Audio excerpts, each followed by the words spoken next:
میں نہایت ہی ادب و احترام کے ساتھ درخواست گزار ہوں اپنی بستی کے معمر عالمین مولانا عبدالرب صاحب خاصی دام برکاتہم سے تشریف لائیں اور اپنے کلمات عالیہ سے ہم سب کو مستفید فرمائیں۔ علیکم ورحمۃ اللہ وبرکاتہ۔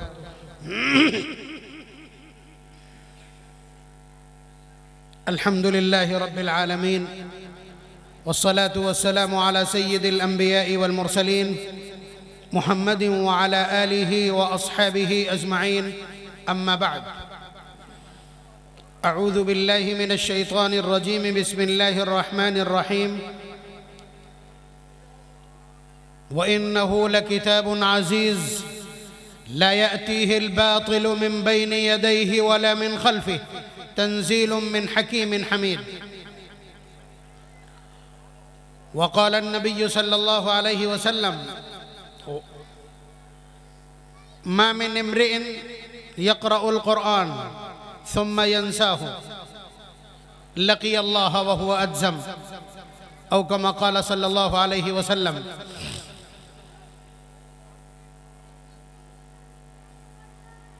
سوتا بہادر پور کے ایک مدرسے کا پروگرام ہے، اور پروگرام بھی جلسہ دستار بندی ہے۔ میں چونکہ بستی کا ہوں، اس لیے زمین پر کھڑے ہو کے بات کروں گا۔ آپ بھی چاہتے ہیں، میری ذمہ داری بھی ہے۔ اول تو مدرسے کا تعارف کروا دینا، اور مدرسے کے تعارف سے پہلے یہ جو بینر میں لائن لکھی ہے اوپر کہ یہ پروگرام دو شخصیات کے میموریل کے طور پر، یادگار کے طور پر منعقد کیا گیا ہے۔ سچ یہ ہے کہ ہم مدرسے کا تعارف کروائیں تب بھی یہ شخصیات آٹومیٹکلی پیچھے آ کر کے کھڑی ہو جائیں گی، یا ان لوگوں کا تعارف کروائیں تو مدرسہ اپنے آپ آ جائے گا۔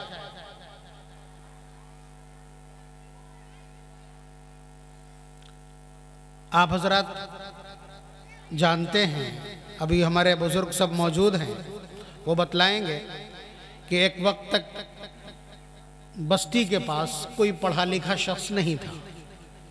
1986 سے پہلے میں اپنی گواہی دے رہا ہوں کہ مسئلے کے اعتبار سے میں لیگل نہیں تھا کہ میں کھڑے ہو کر کے خطبہ پڑھوں، لیکن اتنی کم عمری میں مجھے خطبہ پڑھنا پڑا، اس لیے کہ کوئی دوسرا شخص خطبہ پڑھنے والا بستی میں نہیں تھا۔ 10-11 سال کی عمر میں خطبہ پڑھا ہوگا، جبکہ 15 سال میں لیگل ہوتا ہے۔ بات سمجھ رہے ہیں آپ؟ نماز پڑھانے والے تو ہمارے محترم مرحوم اسماعیل ملا جی صاحب تھے، نماز پڑھا دیا کرتے تھے، مگر خطبے کے لیے کوئی نہ کوئی چاہیے ہوتا ہے۔ تو وہ زمانہ ہم نے خود بھی دیکھا ہے۔ سب سے پہلا شخص جس کے سر پر اللہ تبارک و تعالیٰ نے کلام الہی کی تکمیل کا تاج سجایا ہے، وہ حافظ طاہر علی اور ان کے ساتھ حافظ فرمان علی صاحب۔ یہ جو صاحب جن کا اوپر نام لکھا ہے، یہ انہی کے والد گرامی ہیں۔ آپ سمجھ سکتے ہیں، جس شخص کو اس بستی میں اللہ تبارک و تعالیٰ نے کلام الہی کی نعمت کے لیے پہل منتخب کیا، وہ وہی شخصیت ہے جن کے تذکرے کی ہم بات کر رہے ہیں۔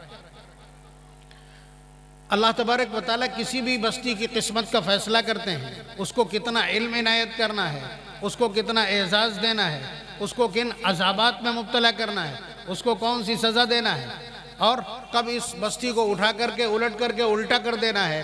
آپ ان میں سے جس کی مثال چاہیں قرآن کریم میں اور پچھلی اقوام میں مل جائے گی۔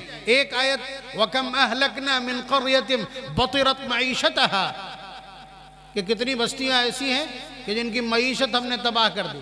ضرب اللہ مثلا قریۃ کانت آمنۃ مطمئنۃ یأتیہا رزقها رغدا من کل مکان۔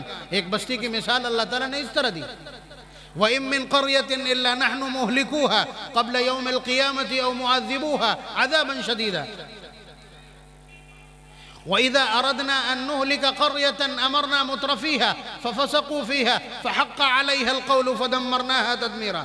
کہ جب ہم کسی بستی کو تباہ کرنا چاہتے ہیں تو وہاں کے مالداروں کو گمراہ کر دیتے ہیں، وہ اپنے پیسے کا غلط استعمال کرتے ہیں، اور پھر اس کے بعد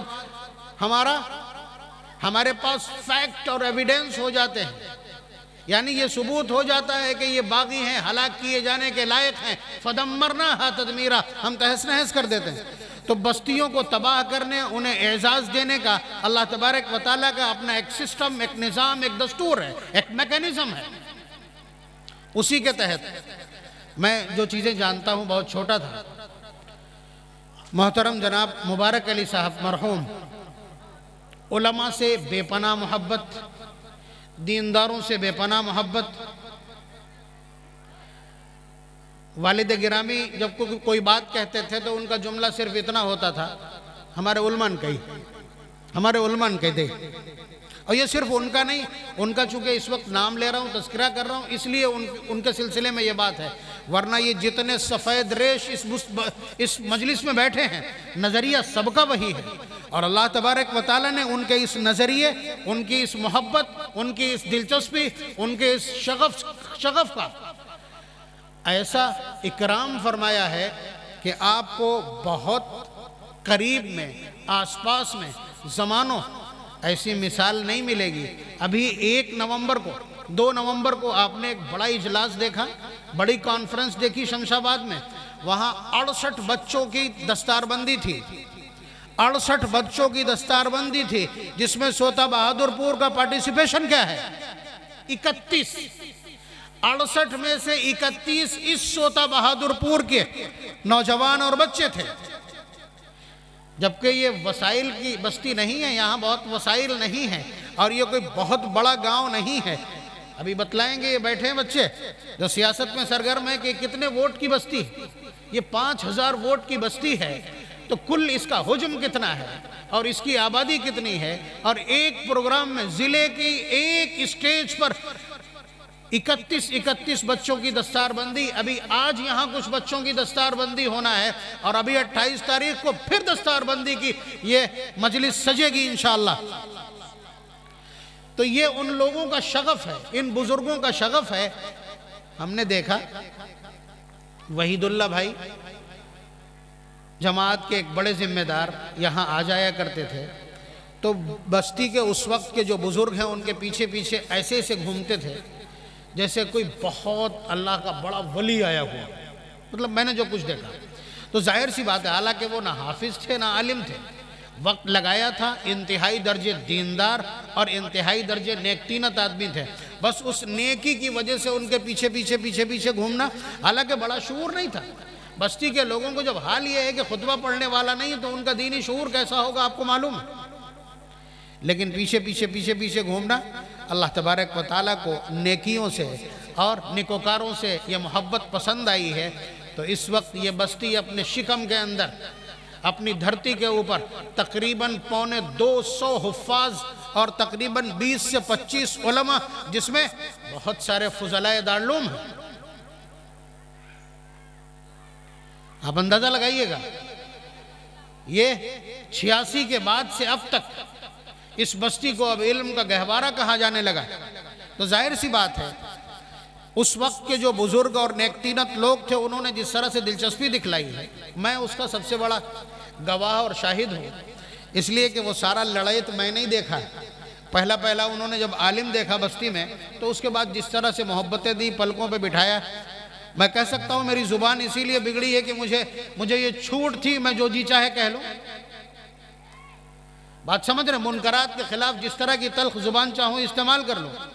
تو یہ حوصلہ ہے، علم کے لیے چھوٹ ہے۔ علم کا سب سے بڑا اپریشیٹ کرنے کا طریقہ یہی ہے کہ آپ علم کو پنپنے دیجئے۔ آپ کی مرضی کے خلاف جاتا ہے، ہوا کرے، اور آپ کی طبیعت کے خلاف ہے، ہوا کرے۔ اگر حق ہے تو بولا جانا چاہیے۔ اس بستی کے بڑے بڑے ذمہ داروں کو ایسی پاس میں بیٹھ کر کے، اور میں نے جو میرے جی میں آیا منکرات کے تعلق سے میں نے کہا، اور اللہ کا احسان ہے، نہ صرف یہ کہ سنا بلکہ اس پر پشیمانی کا اظہار کیا، آنسو بہائے۔ تو ظاہر سی بات ہے، مبارک علی صاحب، میں نے ان کو دیکھا کہ وہ علماء سے، اہل علم سے، نیکوکاروں سے محبت کرتے تھے، اب بتائیے میں آج سے 40 سال یا 35 سال پہلے کی بات کر رہا ہوں کہ وہ پابندی کے ساتھ بھوپال کے اجتماع میں جایا کرتے تھے، اور ان کے ساتھ اور لوگ بھی تھے جن کے تذکرے کا نمبر آئے گا، ان کا تذکرہ ہو جائے گا۔ تو آپ اندازہ لگائیے ایسی مجالس میں جانا کس مقصد سے ہوتا ہے؟ نیکیاں تلاش کرنا۔ اور پھر انہوں نے نیکی کی یہ انتہا کی ہے، نیکی کی یہ انتہا کی ہے۔ یہ مدرسہ زاد الہدیٰ جس کا آج یہ پروگرام ہے، انہوں نے اس کو گود لیا، انہوں نے اس مدرسے کو گود لیا ہے۔ میری تعبیر دیکھیے گا، ورنہ یہ مدرسہ معلوم ہے، اس مدرسے کی بنیاد اور اس مدرسے کی داغ بیل ڈالی تھی، حضرت مفتی صاحب موجود ہیں، مفتی عبدالحق صاحب، انہوں نے اس کی داغ بیل ڈالی تھی۔ کہاں پہ اس کا آغاز کیا تھا؟ میرے گھر کے پرانے گھر کے بالکل بغل میں جہاں آج کل طہور علی صاحب رہتے ہیں، ان کے گھر میں جب وہ خالی پڑا تھا وہاں شروعات کی تھی۔ پھر اس کے بعد وہاں سے یہ مدرسہ پہنچا وہاں جہاں آج کل ہماری بہن رہتی، اس میں ٹٹیا لگا کر کے چھپر ڈال کر کے یہ مولی ظفر، مولی عبد المطلب یا مفتی عبداللہ یا حافظ حذیفہ، یہ سب اسی مڑیہ کے حافظ ہیں، یہ اسی مڑیہ کے حافظ ہیں جن کا جلسہ دستار بندی یہاں ہوا تھا۔ تو یہ مدرسہ پہلے اس طرح سے مڑیوں میں رہا، لیکن اس کے بعد وہ اگر ذمہ دار تھے تو ذمہ داری کا انہوں نے حق ادا کیا ہے، تو انہوں نے اس مدرسے کے لیے، اس مکتب کے لیے جگہ دی ہے، یہ ان کی جگہ تھی، انہوں نے جگہ دی ہے۔ اور مفتی صاحب نے یہاں 10 سال پڑھایا باقاعدہ، اس کے بعد اپنی گوناگوں مصروفیات کی وجہ سے علیحدہ ہو گئے، اور آج ان کے گھر کا ایک فرد، ان کا نواسہ مولی انیس صاحب اس مدرسے کو دیکھ رہے ہیں۔ تعلیمی معیار میں اصلاح کی گنجائش ہے، لیکن یہ کہ وہ سلسلہ جاری ہے، ان کے لیے کوئی ایصال ثواب کرے یا نہ کرے، لیکن ایک ایسا سرسبز و شاداب درخت لگا دیا ہے کہ جس کے پھل انہیں پہنچیں گے کوئی روک نہیں سکتا۔ بات سمجھ رہے ہیں؟ اس کے علاوہ بہت بڑے یہاں تو زمیندار نہیں، لہرہ میں بڑے زمیندار رہے ہوں، لیکن یہاں بہت چھوٹی سی اراضی ان کے پاس ہے، لیکن بستی کے اعتبار سے یہ بھی بڑی اراضی ہے۔ اس میں انہوں نے ایک مسجد تعمیر کی ہے۔ یہ کسی بھی شخص کے لیے بہت بڑا جگر اور یہ بڑی سعادت اور نیک بختی ہے، اور اسے اپنی زمینداری اور اپنی زمین کا سب سے خوبصورت استعمال ہے جو انہوں نے کیا ہے کہ اپنی جگہ پر، خود اپنی جگہ پر انہوں نے مسجد تعمیر کی اور خود اپنے لیے چھوٹا سا قبرستان بنوایا۔ یہ آپ سمجھ لیجئے کہ یہ اسلام میں یا اسلامی فنڈامنٹل میں ٹاپ کے وقت اوقاف کہلاتے ہیں۔ تینوں اوقاف یہاں موجود ہیں، تین جو بڑے بڑے استعمال ہیں کوئی شخص اپنی زمین کے کر سکتا ہے، وہ تینوں کیے گئے۔ مدرسہ چل رہا ہے برابر، دعا فرمائیے اللہ تبارک و تعالیٰ اس کو ترقیات سے نوازے، اس کے تعلیمی نظام کو چست اور درست فرمائے، اور اسی طرح اس کھیتی سے یہ پھل اور شگوفے اسی طرح کھلتے پھلتے اور پھولتے رہیں۔ بات سمجھ رہے ہیں؟ اب اس کے بعد حافظ شکیل احمد سنسار پوری جو اس یادگار میں شامل ہیں، ان کے بارے میں کیا کہنا ہے؟ ان کا فرزند آپ کی خدمت میں بول رہا ہے، دوسرا فرزند یہاں موجود ہے، آپ سمجھ رہے ہیں؟ لیکن مجھے یہ جملہ کہنے میں قطعی دریغ نہیں ہے کہ والد گرامی کا تو اس بستی کی تعلیم و تربیت میں، قرآن کریم کی ترویج میں اپنا بڑا رول ہے، لیکن ابھی میں اگر یہ کہہ دوں کہ آپ گنتی کر کے دیکھ لیجئے کہ ان کے شاگردوں کی تعداد کم ہے، میری والدہ کے شاگردوں کی تعداد زیادہ ہے، تو یہ غلط نہیں ہوگا، تو یہ غلط نہیں ہوگا کہ اس لیے والدہ سے ناظرہ بہت سے بچوں نے پڑھا ہے۔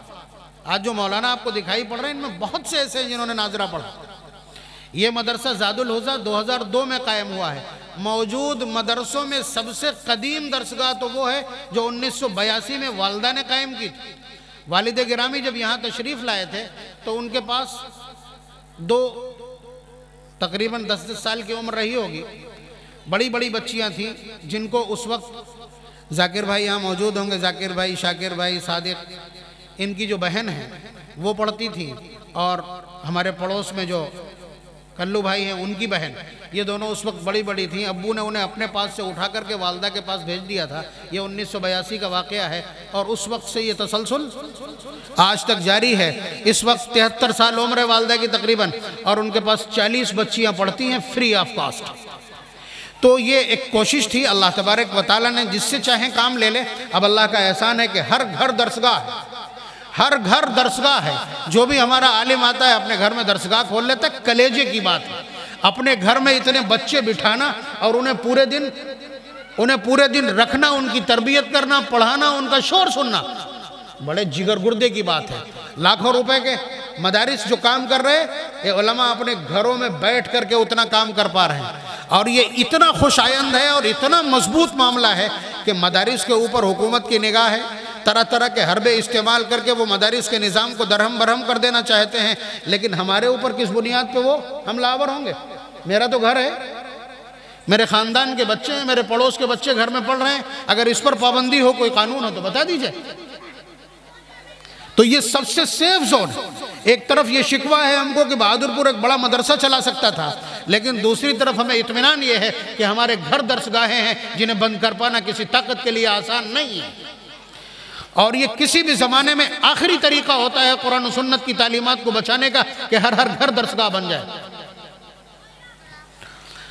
تو والد گرامی نے حافظ فرمان علی، حافظ طاہر علی یہاں سے سلسلہ شروع کیا تھا، پھر ہم تینوں بھائی حافظ ہوئے تھے، پھر اس کے بعد میں اور اسی صدی میں حافظ ہونے والوں میں حافظ ندیم، حافظ یاسین، دو مولانا انیس، یہ پچھلی صدی کے ہیں۔ اس کے بعد کے جتنے لوگ ہیں یہ اس 21ویں صدی کے ہیں، پچھلے والے یہ سے 20ویں صدی کے ہیں۔ بہرحال یہ ایک سلسلہ ہے، اللہ کا احسان ہے۔ آپ جہاں بھی قرآن کریم کی تلاوت ہوتے دیکھیں گے، اس کا رابطہ کہاں سے ہوگا؟ شکیل احمد سنسار پوری سے۔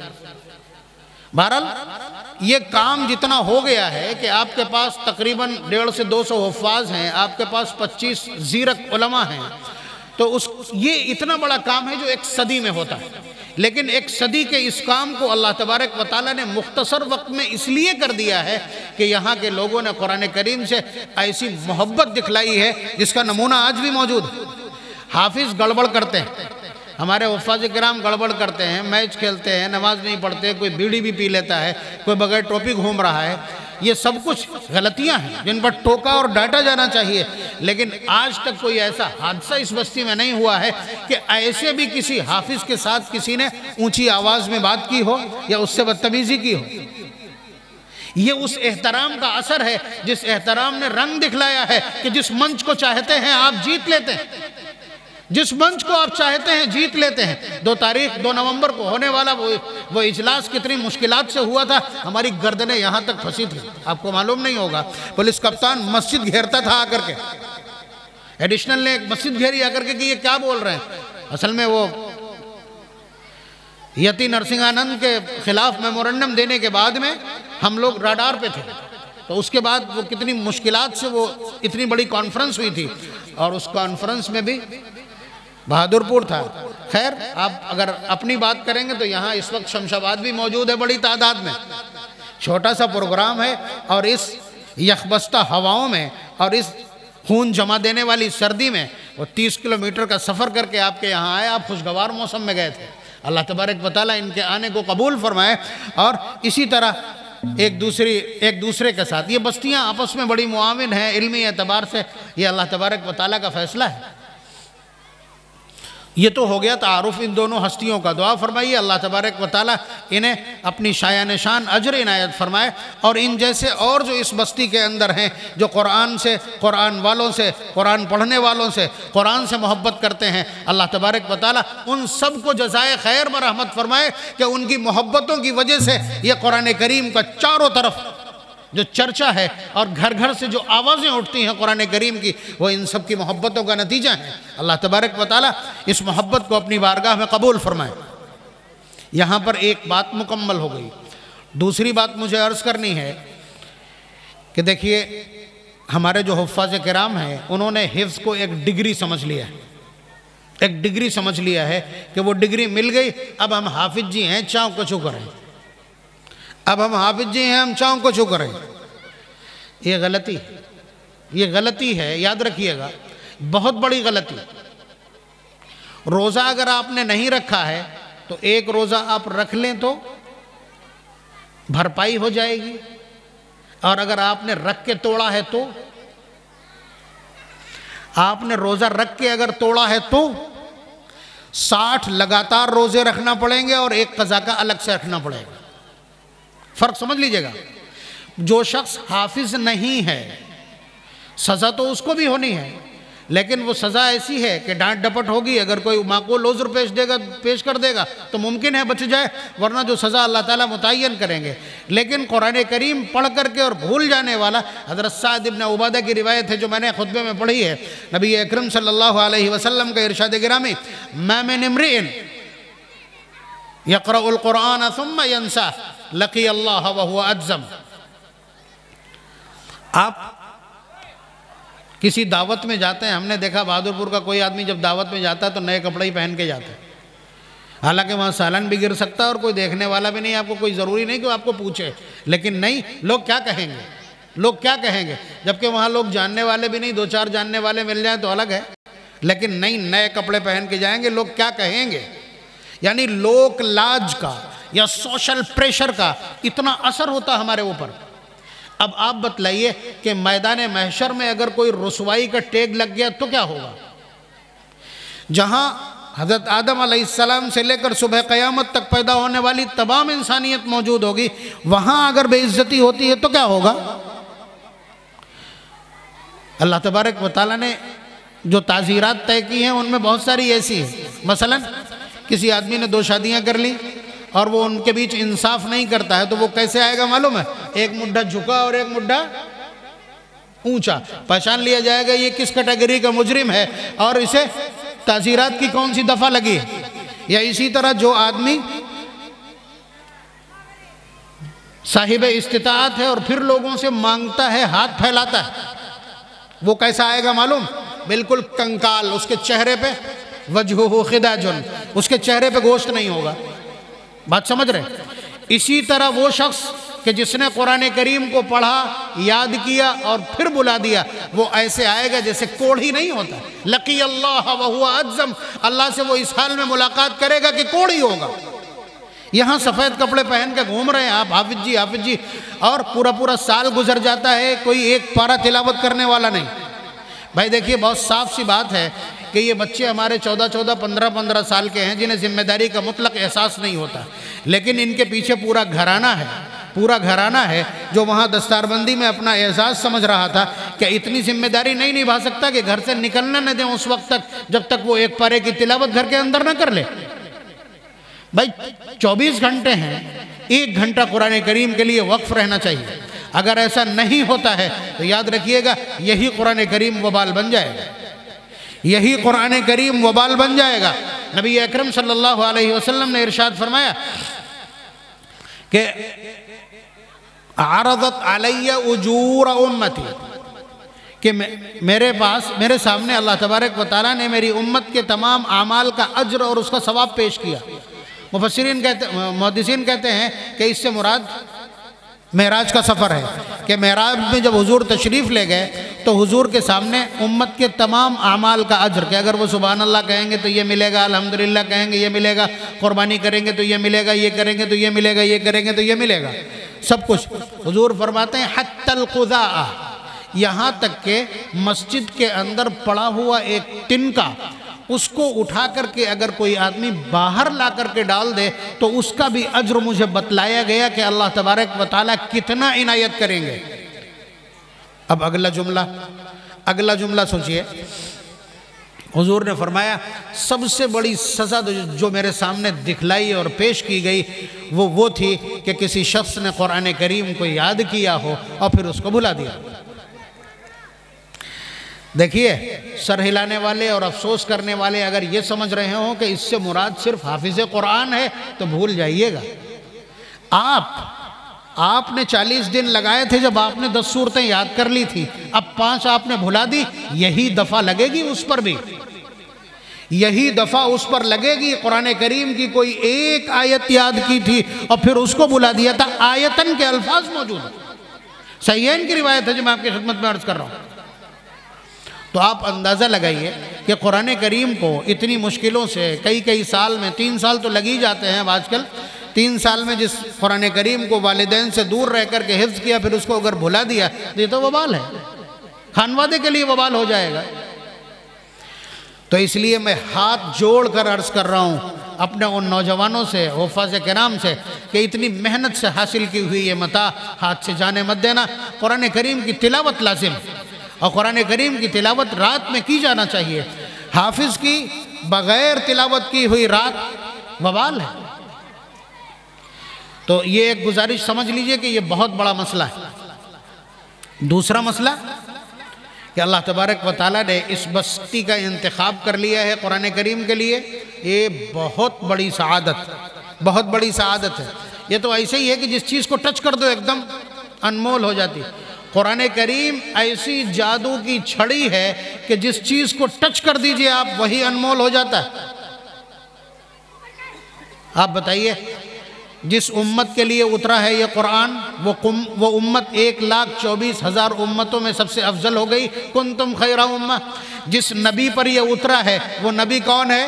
امام الانبیاء، سید الرسل، فخر آدمیت۔ جس ذات نے اتارا ہے وہ لیس کمثلہ شیء، اللہ الصمد ہے۔ جو فرشتہ لے کر کے اترا ہے وہ سید الملائکہ، روح الامین ہے۔ آپ بتلائیے کہ جس رات میں اترا ہے وہ رات کو کیا ہے؟ لیلۃ القدر ہے۔ وہ اکیلی رات 1000 راتوں پہ بھاری ہے۔ وہ کس مہینے میں اترا ہے؟ رمضان المبارک کے مہینے میں اترا ہے، جسے پل کے بچھا کر جس کی باٹ جو رہے ہیں آپ، جس کا انتظار کر رہے ہوتے ہیں۔ بات سمجھ رہے ہیں؟ جس سرزمین پر اترا مکہ اور مدینہ، وہ ایسے شہر ہیں جن کی قسم اللہ نے کھائی، وَهَذَا الْبَلَدِ الْأَمِينَ۔ بات سمجھ رہے ہیں؟ جن دلوں کے اندر یہ ہوگا وہ دل اللہ تبارک و تعالیٰ کے نزدیک پسندیدہ، اللہ تعالیٰ کے نزدیک پسندیدہ ہیں، اور جن بستیوں میں وہ پڑھا جائے وہ بستیاں پسندیدہ ہیں۔ اور جن لوگوں نے قرآن کریم کو پڑھ لیا اور قرآن کریم کو برابر پڑھتے رہتے ہیں، جنہیں ماہر قرآن کہتے ہیں، ان کے لیے اللہ تبارک و تعالیٰ کے یہاں ایک VIP گیلری ہے۔ انبیاء علیہ السلام کے بغل میں ایک VIP گیلری ہوگی۔ حضور کا ارشاد، الماہر بالقرآن مع السفرۃ الکرام البررہ، کہ فرشتوں کے جو ٹاپ کلاس VVIPs ہیں، انسانوں کے جو VVIPs ہیں، ان کے ساتھ گیدرنگ اور ان کے ساتھ نشست اور ان کے ساتھ سیٹ آفر کی جائے گی ان لوگوں کو جو قرآن کریم کے ماہرین وہی ہیں جو قرآن کریم کو برابر پڑھتے رہتے ہیں یا پڑھاتے رہتے ہیں، اس میں اشتغال رکھتے ہیں۔ اور یہ اگر حفاظ کرام آپ کو معمولی لگتے ہوں تو میں آپ کی خدمت میں عرض کر رہا ہوں کہ اللہ تبارک و تعالیٰ نے فرمایا کہ ہم قرآن کریم کو محفوظ رکھیں گے، یہ میری ڈیوٹی ہے۔ اِنَّا نَحْنُ نَزَّلْنَا الذِّكْرَ وَإِنَّا لَهُ لَحَافِظُونَ، کہ قرآن کریم کو ہم محفوظ رکھیں گے۔ وَإِنَّهُ لَكِتَابٌ، یہ ایسی کتاب ہے، لَا يَأْتِيهِ الْبَاطِلُ مِن بَيْنِ يَدَيْهِ، اس میں آگے سے بھی کسی کی یلغار کامیاب نہیں ہو سکتی، وَلَا مِن خَلْفِهِ، نہ پیچھے سے کوئی یلغار کامیاب ہو سکتی ہے، نہ کوئی تحریف، نہ کوئی مکر، نہ کوئی دسیسہ کاری، نہ کوئی شڑینتر، نہ کوئی منصوبہ، کچھ بھی قرآن کے خلاف کامیاب نہیں ہو سکتا۔ کیسے محفوظ کیا اس کو؟ کہاں ہے اس کی فورس؟ اس کی فورسز کہاں ہیں؟ بھرتی کہاں ہوتی ہے؟ سب سے بڑی بھرتی تو بہادر پور سے ہی ہوتی ہے۔ بھئی یہ حفاظ کرام ہی تو اسپیشل ٹاسک فورس ہے قرآن کریم کا۔ یہ وہ بلیک کمانڈو، یہ وائٹ کمانڈوز ہیں، یہ وائٹ کمانڈوز ہیں قرآن کریم کی سپاہ کے طور پہ اللہ نے ان کو قبول کیا۔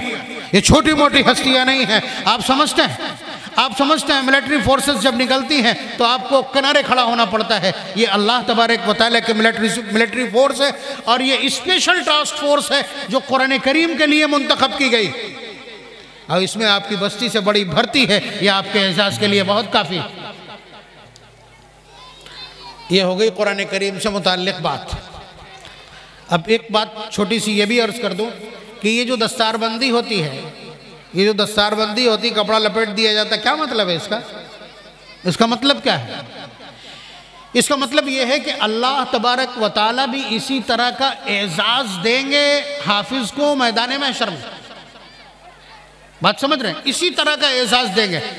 یہ میں بتاؤں، یہ ابھی شروع میں جو بچی تقریر کر کے گئی ہے اس نے پوری ہسٹری اس کی بتلا دی ہے روایت پڑھ کے، کہ جب حافظ جیسے ہی اللہ تعالیٰ کی عدالت میں کٹ گھرے میں لا کے کھڑا کیا جائے گا، قرآن فوراً انسانی شکل میں آ کے کھڑا ہو جائے گا اور کہے گا، اے اللہ میرا تلاوت کرنے والا ہے، میرا پڑھنے والا ہے یہ شخص، یا رب حلہ، اے اللہ اس کو کوئی ایسی چیز، دیکھیں یہ لگا دیا گیا نا، یہ ٹیگ لگا دیا گیا کہ یہ بے وقوف مہمان خصوصی کا ٹیگ ہے، اس کے علاوہ رضاکاروں کا الگ ٹیگ ہے۔ ایسے ہی ٹیگ قرآن کہے گا کہ اس کو آپ کچھ پہنائیے تاکہ پتہ لگے کہ یہ قرآن والوں میں سے۔ کون آفر کرے گا؟ اللہ تعالیٰ کی عدالت میں میزان کے پاس کھڑے ہو کر کے فیجیء القرآن فیقول یا رب حلہ، اے اللہ کچھ پہنا دیجئے، پتہ تو چلے کہ قرآن والا ہے۔ فیلبس تاج الکرامہ، اللہ تبارک و تعالیٰ اس کے سر پر ایک تاج رکھوا دیں گے اعزاز کا، جس کا نام تاج کرامت ہے۔ قرآن وہیں کھڑا رہے گا، فرمائے گا یا ربی زدہ، اے پالنہار کلام الہی کی تلاوت کا معاملہ ہے، یہ تیرے کلام کی بات ہے، یہ اعزاز ابھی مکمل نہیں ہے، اس میں کچھ اضافہ فرمائیے۔ تو اللہ تبارک و تعالیٰ فیلبس حلۃ الکرامہ، پورا یونیفارم پہنا دیں گے اعزاز کا۔ آپ سمجھئے، آنر یونیفارم، اعزاز کا پورا لباس پہنا دیں گے، ابھی بھی ٹلے گا نہیں وہاں سے، کہے گا یا رب ارضعن، اے اللہ آپ نے تاج کرامت اور حلہ کرامت تو پہنا دیا، اپنی رضا کا اعلان بھی کر دیجئے وہیں سے۔ فیرضعن، اللہ تبارک و تعالیٰ اپنی رضا کا اعلان کریں گے کہ میں اس بندے سے راضی ہوں۔ ابھی بھی قرآن کریم کا اصرار جاری ہوگا تو اللہ تعالیٰ فرمائیں گے اقرأ ورقہ، اسے کہو پڑھے اور چڑھتا جائے، اور اس کے لیے الگ سے ایک نیکی جوڑ دی جائے اس میں۔ یہ پروٹوکول ہے اللہ تعالیٰ کی بارگاہ میں حافظ کا۔ اور چھوڑ دیجئے، یہ اعزاز ایسا ہے کہ جس کے لیے تعبیرات اور الفاظ اور پیرائے اور سینٹنس ہی نہیں ہے۔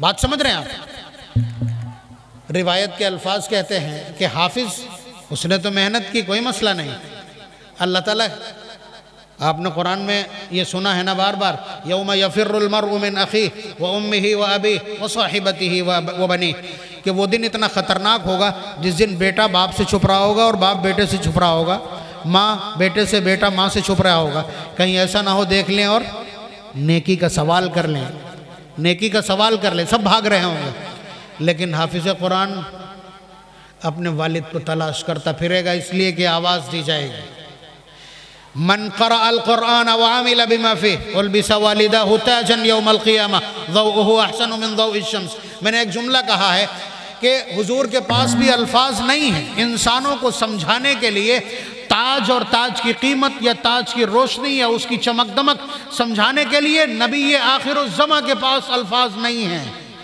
سمجھ لیجئے گا اچھی طرح سے، بڑی بات کہہ رہا ہوں۔ حضور نے فرمایا کہ حافظ کے والدین کو یا قرآن کریم پر عمل کرنے والے کو ایسا تاج پہنایا جائے گا کہ جس کی روشنی سورج سے زیادہ ہوگی۔ یہ وہ والا سورج نہیں جو چوتھے آسمان پہ ہے، وہ سورج نہیں، بلکہ حضور فرما رہے لو کانت فی بیوت الدنیا، اگر اس سورج کو لا کر کے تمہارے گھر کی چھت میں ٹانک دیا جائے، پھر جتنی روشنی اس سورج کی ہوگی، جتنی روشنی اس سورج کی ہوگی تمہاری چھت میں لگے ہوئے سورج کی، اس سے بھی زیادہ اس تاج کی روشنی ہوگی جو حافظ کے والد کو پہنایا جائے گا۔ آپ کے پاس روشنی کو بتانے کے لیے سورج سے آگے کچھ تھا ہی نہیں، اور حضور نے اس کو بڑھا کے سورج گھر میں لا کے ٹکوا دیا، اور اس روشنی سے زیادہ تاج، اس روشنی سے زیادہ اس تاج کی قیمت ہے، اس تاج کی چمک ہے جو والدین کو پہنایا جائے گا۔ اب بچا کیا؟ میں نے جو کچھ کہا ہے کہ الفاظ ختم ہو گئے، تعبیرات فنا ہو گئی ہیں کہ حافظ کے تاج کو، اس کی روشنی کو کیسے بیان کیا جائے۔ حضور نے اسی بے بسی کے عالم میں الفاظ چھوڑ دیے اور فرمایا فما ظنکم بالذی عمل بہذا، جس نے خود اس کو پڑھا ہو، اس پر عمل کیا ہو، اس کے تاج کی صورتحال کیا ہوگی، صرف تم گمان کر لو، بس اتنا ہی کافی۔ روایت کے الفاظ ہیں۔ تو یہ چھوٹا موٹا اعزاز نہیں، یہ جو پگڑی یہاں باندھی جاتی ہے ہمارے بس کا اتنا ہی ہے کہ پگڑی تو چاندی سونے کے استعمال نہیں کر سکتے، ہاں جو ہاتھ ہم کو بہتر سے بہتر مل سکتے ہیں۔ حضرت مولانا شبلی صاحب بہرائچ سر لکھنؤ سے تشریف لے آئے، مفتی ظفر صاحب کو اس سردی میں وہاں سے بلایا گیا، حضرت مفتی صاحب تشریف فرما ہیں، اس کے علاوہ اور دیگر علماء یہاں موجود ہیں۔ اچھے ہاتھ استعمال کروا کر کے ہم اعزاز کروا سکتے ہیں، ہم انسانوں کا اعزاز ہے چھوٹا موٹا، اصل اعزاز تو وہاں ہے، لیکن ہم نے برادری ایک رکھی ہے کہ اعزاز کی نوعیت وہی ہو، تاج پہنانے والی۔ تو تاج، امامے سے بہتر کوئی تاج نہیں۔ حضور نے فرمایا علیکم بالعمائم، تمہارے ذمہ لازم ہے کہ تم امامے باندھا کرو، فَإِنَّهَا سِمَاءُ الْمَلَائِكَةِ، اس لیے کہ یہ ملائکہ کا سمبل ہے، ان کا ڈریس کوڈ ہے، ان کا یونیفارم ہے، ان کی پہچان اور علامت ہے، تو ہم انہیں فرشتوں کے قریب پہنچانے کی کوشش کر رہے ہیں۔ یہ تھا میرا مضمون جو آج کا مکمل ہو گیا۔ حضرت مفتی صاحب نے کہا گیا، میرا خیال تھکے ہوئے ہیں اس لیے میرے ذمہ لگا دیا، وہ ایک بات جو ان کو کہنا تھی وہ میرے ذمہ لگا دی ہے۔ دیکھیے یہ قرآن والوں کی بستی ہے، اس لیے قرآن کریم کے عقیدوں پر قائم رہیے، تماشے نہ بنائیے۔ لگے تو کہ آپ قرآن کریم کے متوالے ہیں، قرآن کریم کے متوسلین اور منتسبین میں سے ہیں، قرآن کریم کے وابستگان میں سے ہیں، قرآن کو پسند کرتے ہیں، اس لیے پسند کرتے ہیں کہ اس پر عمل درآمد کرنا چاہتے ہیں۔ قرآن کیا کہتا ہے کہ اس کائنات میں جو کچھ ہوتا ہے وہ اللہ تبارک و تعالیٰ کے حکم سے ہوتا ہے۔ وَمَا تَسْقُطُ مِن وَرَقَةٍ إِلَّا يَعْلَمُهَا، کہ اگر کوئی پتا بھی درخت سے ٹوٹ کے گرتا ہے تو اللہ تعالیٰ کے حکم، اجازت اور ان کے علم، ان کے قائم کردہ ٹائم ٹیبل کے مطابق چلتا ہے اپنی جگہ سے۔ بات سمجھ رہے ہیں؟ یا اسی طرح اس کائنات میں کچھ بھی ہوتا ہے، لَا يَنفَعُكُمْ ضَرًّا وَلَا نَفْعًا، کوئی تمہیں نفع اور نقصان نہیں پہنچا سکتا اللہ کے سوا۔ حضرت ابراہیم علیہ السلام نے فرمایا وَإِذَا مَرِضْتُ فَهُوَ يَشْفِينِ، جب میں بیمار ہوتا ہوں تو میرا رب ہی شفا دینے والا ہے، یہ ات بت، یہ دیویاں کچھ نہیں کر سکتی۔ پارہ نمبر 19 سورہ شعراء۔ اس وقت چیچک چل رہی ہے، چیچک کا مرض چل رہا ہے، چیچک کا مرض چل رہا ہے۔ اس بستی کی عورتیں، مردوں نے تو شاید چھوڑ دیا ہو اس لیے کہ اس طرح کی پھٹکار پڑ چکی ہوگی نا۔ اب بہادر پور والے بہت تیزی کے ساتھ الحمدللہ اپنی اصلاح کر لیتے ہیں، چیزوں کو سیکھ لیتے ہیں۔ عورتوں تک بات نہیں پہنچتی، وہ مردوں کو اٹھلو بنا لیتے ہیں۔ وہ اسے دیوی دیوی دیوی، بیماری بھی دیوی ہوتی کیا؟ کوئی سن لے گا تو بلا وجہ کیس اور کر دے گا آپ کے خلاف۔ دیوی دیوتاؤں کی اہانت کا کیس آپ کے خلاف بک ہو جائے گا اگر آپ بیماریوں کو بھی دیوی کہنے لگیں۔ لیکن مصیبت یہ ہے کہ وہی کہتے ہیں تو کوئی کیا کر سکتا ہے، وہیں سے لائے ہیں۔ ہماری تہذیب کے اوپر پوری طرح سے بھی ہندوانہ رنگ غالب ہے، ہندوانہ رنگ غالب ہے، اور ابھی یہ ختم نہیں ہوا ہے بلکہ آپ سننا نہیں چاہتے ہیں اس کے خلاف۔ غیر مسلمین میں چچا کی بیٹی سے رشتہ نہیں ہوتا ہے، غیر مسلمین میں پھوپھی کے بیٹے سے رشتہ نہیں ہوتا ہے۔ اس بستی میں ابھی تک کسی نے یہ ہمت کیوں نہیں کی؟ اس کا مطلب یہ ہے کہ دل میں چور ہے اور آپ اس کو ناجائز سمجھتے ہیں۔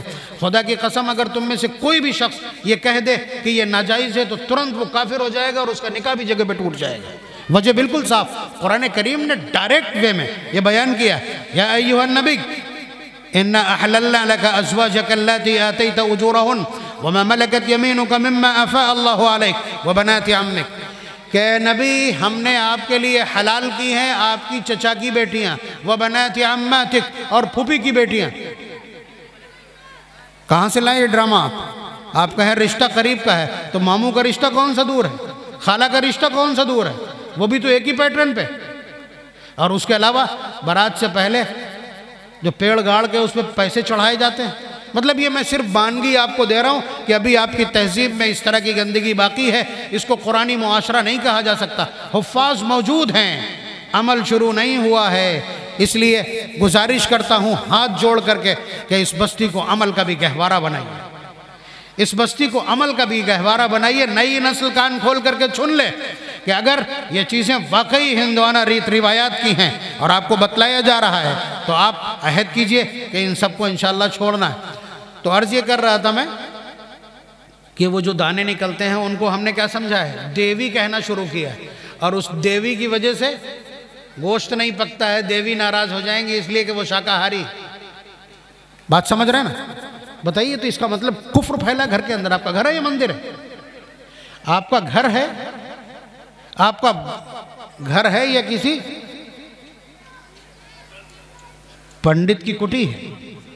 آپ اندازہ لگائیے۔ ہم آپ کو بتلا دیں یہ اندر کا انفیکشن ہوتا ہے۔ اس وقت کی صورتحال یہ ہے کہ آپ مونگ پھلی کھا لی آپ نے 250 گرام شام کو، آپ کو تلی مل گئی وہ بھی پھانک لی آپ نے، آپ کو کاجو پستہ بادام مل گیا وہ بھی پھانک لیا، پیورے بیچنے آیا تھا وہ پیورے بھی پکا کے کھا لیا آپ نے، اوپر سے باجرہ کی روٹی کھا لی۔ یہ سب آگ ہے۔ ایک لقمہ باجرہ کی روٹی گرمی میں کھا کے دیکھیں نا، نکسیر پھوٹ جائے گی مئی میں، اتنی گرم ہوتی۔ یہ ساری چیزیں بھک لی ہم نے، اندر بھر لیں، اور پانی نہیں پیا ایک گھونٹ بھی، تو اندر آگ لگا کے بیٹھے ہیں۔ تو اس طرح کی جو جھٹکے ہیں یہ آئیں گے، یہ بلڈ جو ہے نا آپ کو انفیکٹ کرے گا کبھی۔ یہ پھر جب پانی اس کو نہیں ملے گا تو یہ اندر گاڑھا ہو جائے گا، بہت آہستہ آہستہ چلے گا۔ اس لیے برین ہیمریج کے کیسز سب سے زیادہ اسی موسم میں۔ ہارٹ فیلئر کے سب سے زیادہ کیسز اسی وقت میں، پیرالائسس کے سب سے زیادہ کیسز اسی وقت میں. کوئی آدمی زندگی کے کسی بھی پڑاؤ پہ پاگل ہوا ہو، اس ٹائم جھٹکا ضرور آئے گا، خون گاڑھا ہو جانے کی وجہ سے. اسی طرح سے یہ جو انفیکشن ہے نا، یہ بھی انفیکشن اسی طرح کہ یہ خون کا انفیکشن ہوتا ہے. اصل میں تو یہ انفیکشن ہوتا ہے اس وقت کا جب ہم ماں کے پیٹ میں تھے اور ہمارے پیٹ کے اندر خون پہنچا تھا اور وہ خون کہیں نہ کہیں باقی رہ گیا. یہ چیچک اسی کا نتیجہ ہوتی ہے. یہ چکن پاکس کی جتنی بھی قسمیں ہیں سب اسی کی ہیں، اور یہ خسرے کی اور موتی جھرا، پانی جھرا، چیچک، یہ ساری قسمیں اسی کی ہیں. یہ خون کے گاڑھا ہونے کی وجہ سے اندر سے انفیکٹ کی جانے والی چیزیں ہیں جو اسکن کے اوپر آ جاتی ہیں. یہ دیوی میاں نہیں ہے، یہ کوئی تماشا نہیں ہے. آپ قرآن پڑھتے ہیں، ہوش و حواس میں رہیے. مرض اللہ کی طرف سے آتا ہے، شفا بھی اسی کی طرف سے آتی ہے. اور اس کو دور کرنے کے لیے مفتی صاحب نے سجیسٹ کیا کہ سورہ رحمان کی تلاوت سب سے اہم ہے، سب سے اہم ہے. سورہ رحمان کی تلاوت کیجئے پانی پر، اپنے بچوں کو پلوائیے اور ہاتھ پر لے کر کے اس کو چہرے اور جسم پر ملوائیے، اور دیوی میاں کی پوجا قرآن کریم کی آیات سے کر دیجئے تو وہ بھاگ جائیں گے. بات سمجھ میں آ رہی؟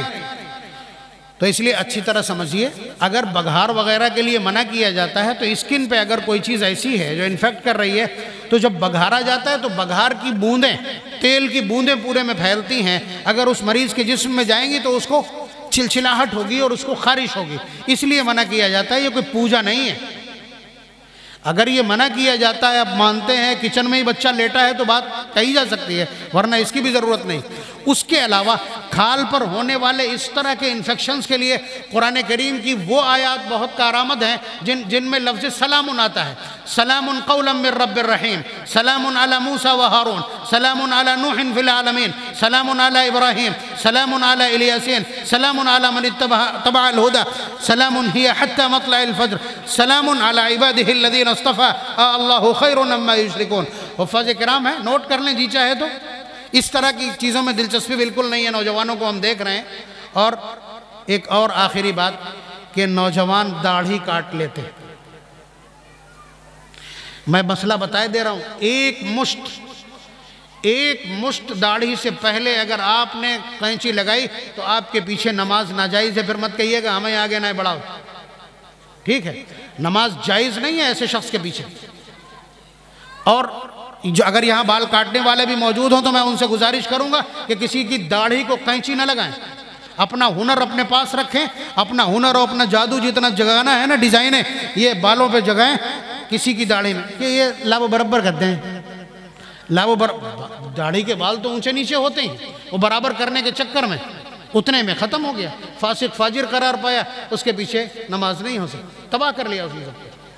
اس لیے حفاظ کرام کی خدمت میں یہ ساری چیزیں ان کو یاد رکھ لیں. اللہ تبارک و تعالیٰ تمام حفاظ کرام کی عمروں میں برکت عنایت فرمائے، ان کے اعمال میں برکت عنایت فرمائے، ان کے دلوں میں قرآن کریم کا شغف زندہ فرمائے، اور انہیں کثرت سے تلاوت کی توفیق نصیب فرمائے، اور انہیں قرآن کریم کو محنت اور دلجمعی اور جانسوسی کے ساتھ یاد رکھنے کی توفیق نصیب فرمائے. وآخر دعوانا الحمدللہ رب العالمین.